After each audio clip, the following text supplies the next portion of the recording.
প্রিয় দর্শক, আশা করি আপনারা সকলে ভালো আছেন, সুস্থ আছেন।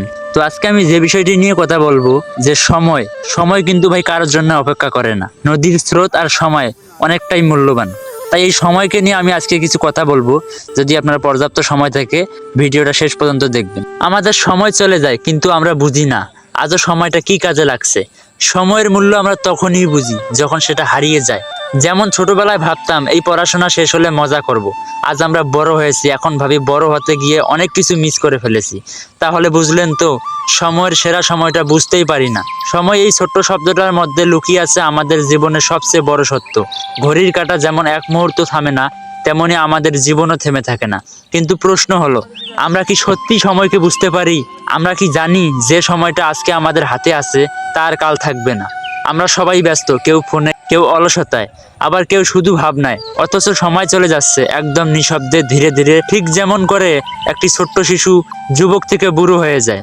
শুরুটা ছোট্ট একটা প্রশ্ন দিয়ে ভাবুন, আজকের দিনটা আপনি কিভাবে কাটালেন? সকালে ঘুম থেকে উঠে নিজের জন্য কি করলেন? পরিবারকে সময় দিলেন, কিছু শিখলেন, নাকি আবার সেই একঘেয়ে রুটিন, ঘুম থেকে উঠে ফোন, খাবার, ইউটিউব আর ঘুম? আপনার দিনগুলো ঠিক এরকমই চলতে থাকলে আপনি কিছুই করতে পারবেন না। 5 বছর পর আপনি বদলে যাবেন না, ঠিক একই অবস্থায় থাকবেন।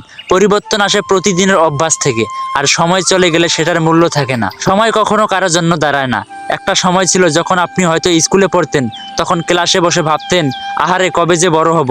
আজ আপনি বড় হয়েছেন, কিন্তু সেই সময়ের মতো এখনো সহজ মনে হয় না। কারণ সময় তখন ছিল সহজ, আপনি বুঝতে পারেননি। আজ বুঝতে পারছেন, আগের সেই সময় আর নেই। সময় কখনো কাউকে ফেরত দেয় না, একবার চলে গেলে চাইলেও আর পাওয়া যায় না। তাই আজই ভাবুন, আপনার সময়টা কিভাবে যাচ্ছে, আপনি কি জীবন কাটাচ্ছেন। একটু থেমে বলুন, শুধু একটা কথা মনে রাখবেন, সময় চলে যাবে ঠিকই, কিন্তু আপনি কি রেখে যাবেন সেটা আপনি আজকেই ঠিক করবেন। আজ যদি নিজের সময়ের দিকে একবার তাকান, তাহলে হয়তো জীবনটা নতুন করে গড়ে তোলার ইচ্ছা জাগবে। কারণ ভাই, কথায় আছে, সময় চলে গেলে সাধন হয় না। তো ভাই, আপনারা যারা এখন সময় নষ্ট করতেছেন, তারা কিছু করার চেষ্টা করুন, ছোট্ট একটি কিছু হলেও করার চেষ্টা করুন। আর আমার এই কথাগুলো যদি ভালো লাগে, একটা লাইক, কমেন্ট, আর আমার চ্যানেলে নতুন হলে চ্যানেলটা সাবস্ক্রাইব করে আমার পাশে থাকবেন। ধন্যবাদ সবাইকে।